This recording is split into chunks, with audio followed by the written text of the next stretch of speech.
నమస్తే, welcome to Suman TV. ఈ మధ్య కాలంలో మనం చూసుకున్నట్లయితే హెయిర్ ఫాల్ సమస్య ఆడ మగ అనే తేడా లేకుండా ప్రతి ఒక్కరిలో మనం చూస్తున్నాం. ఒకప్పుడు కేవలం బట్టతల అనేది మగవాళ్ళలోనే చూసేవాళ్ళం. ఇప్పుడు ఆడవాళ్ళకి కూడా వస్తుంది.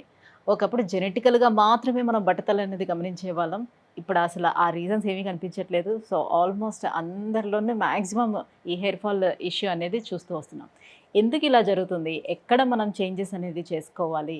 అండ్ దీనికి హోమియోలో ఏమైనా ట్రీట్మెంట్ ఉందా? సో ఈ విషయాలపై అవగాహన కల్పించేందుకు మనతో పాటు ఉన్నారు డాక్టర్ చేతన్ రాజ్ గారు. Hello sir. నమస్తే మేడం. సార్, హెయిర్ ఫాల్ అనేది చెప్పొద్దు, ఇంకా ఎవరిలో చూసినా ఇది కంప్లైంట్ రైజ్ అవుతూనే వస్తుంది.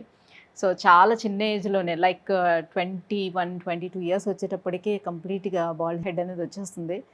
సో వాళ్ళ పేరెంట్స్లో ఎవరిలో చూడట్లేదు, కానీ పిల్లల్లో వస్తుంది. ఎందుకు అలా జరుగుతుంది అంటారు అసలు అంత చిన్న ఏజ్కి? ఇప్పుడు డైలీ నేను 100 పేషెంట్లు చూస్తాను. మనం ఏం చేస్తాం, ప్రతి పేషెంట్కి ఏమేమి ప్రాబ్లమ్స్ ఉన్నాయి డీటెయిల్గా అడుగుతాం. ఇప్పుడు హోమియోపతి డాక్టర్ దగ్గర పోతే ఒక హాఫ్ అన్ అవర్ తీసిపోవాలి టైం, ఎందుకంటే మనం డీటెయిల్డ్ కేస్ టేకింగ్ తీసుకుంటాం. ఇప్పుడు వేరే డాక్టర్ల దగ్గర పోతే ఏంది, మోకాల నొప్పుల ఈ మందు వేసుకోండి అనేసి రాసి ఇచ్చేస్తారు. మనం అట్లా కాదు, చాలాసేపు మాట్లాడతాం పేషెంట్తో. అయితే ప్రతి పేషెంట్కి మనం టాప్ టు టో అన్ని సిమ్టమ్స్ అడుగుతాం.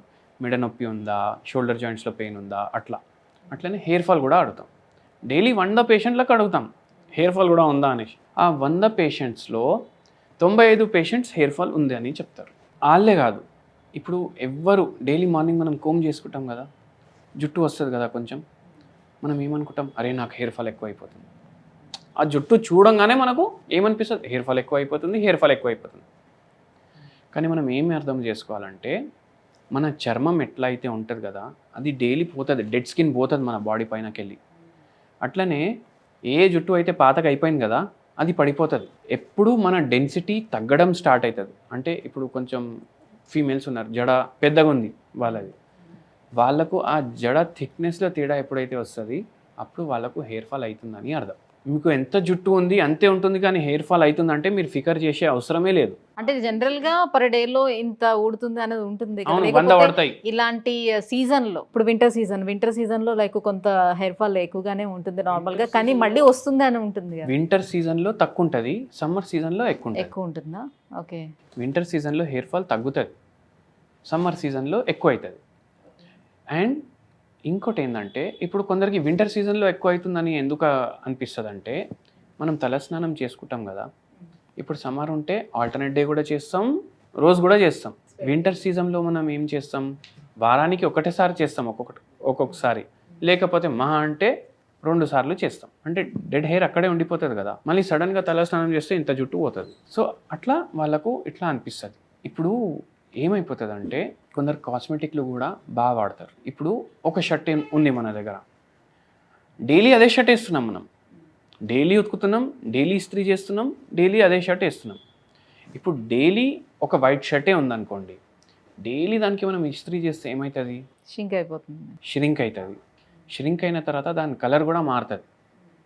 అంటే ఏంది, దాని ఫైబర్స్ డ్యామేజ్ అవుతాయి. ఇస్త్రీ చేస్తాం కదా, ఇస్త్రీ చేస్తే వేడి పోతుంది దాంట్లో. ఇస్త్రీ అట్లనే పెట్టేసామంటే మొత్తం కాలిపోతుంది.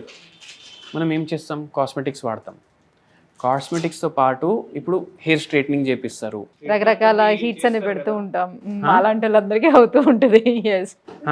అది మీరు స్ట్రైట్నింగ్ చేసినప్పుడు అప్పుడే పొగలు వస్తాయి.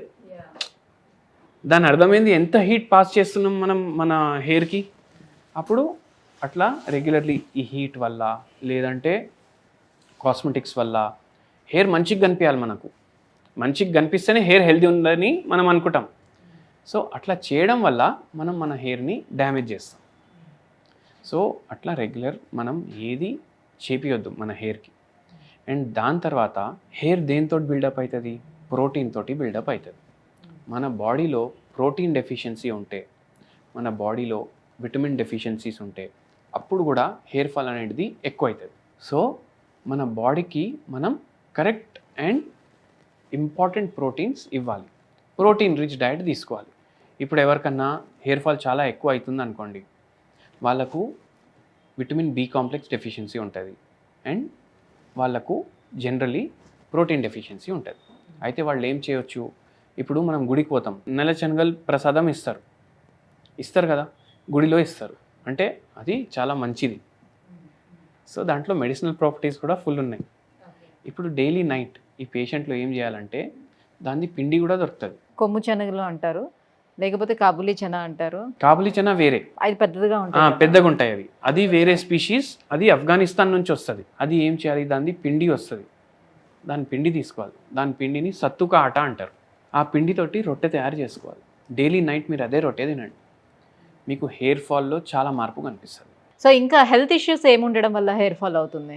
ఇప్పుడు మన దగ్గర చూడండి, పేషెంట్స్ హెయిర్ ఫాల్ తోటి వస్తారు కదా, వాళ్ళకి ఎన్నోసార్లు ఏదో అండర్లైన్ కండిషన్స్ ఉంటాయి.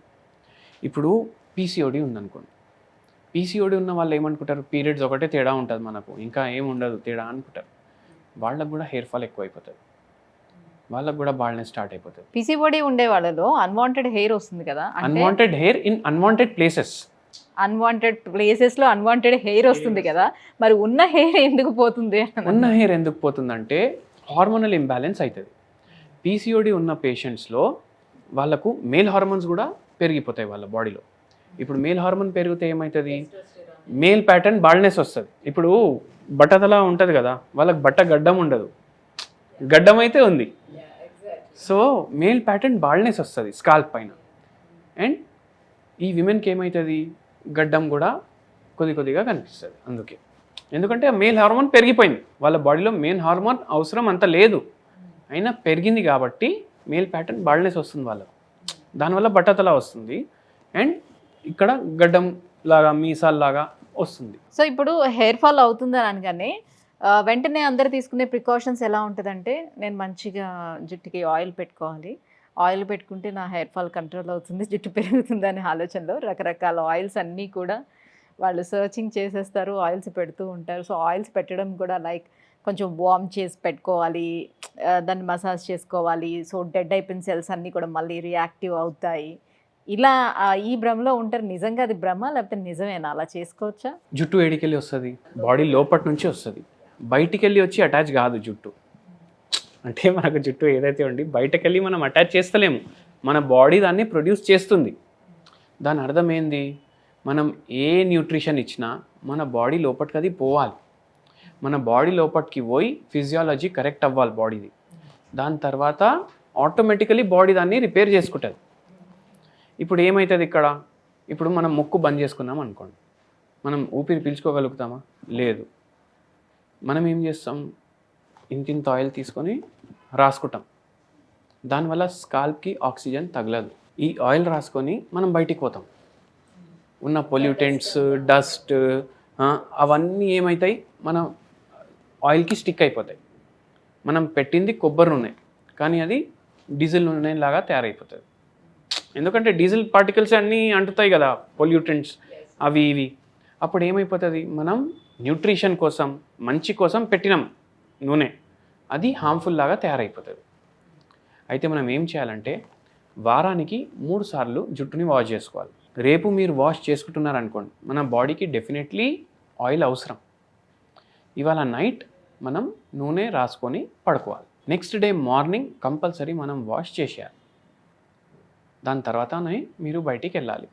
మీకు నూనె ఎంత అవసరం, ఆక్సిజన్ కూడా అంతే అవసరం. సో ఇవి చేస్తూ, ఇది మేనేజ్మెంట్ లాగా, ఇట్లా మేనేజ్ చేస్తూ మనం హెయిర్ ఫాల్ని తగ్గించవచ్చు. మళ్ళీ మనం హోమియోపతి మెడిసిన్స్ కూడా ఇస్తాము. సో ఓరల్గా తీసుకున్న మెడిసిన్ అంటే మనం శరీరం లోపలికి వెళ్ళాలంటారా? వెళ్ళాలి, మెడిసిన్ అన్నా వెళ్ళాలి, న్యూట్రియంట్ అన్నా లోపలికి పోవాలి. సో దట్ అప్పుడు ఆ సెల్స్ అన్నీ యాక్టివేట్ అవుతాయి, అట్లా యాక్టివ్ అవుతాయి. అండ్ మాలిష్ చేస్తాం, మనం మసాజ్ చేస్తాం.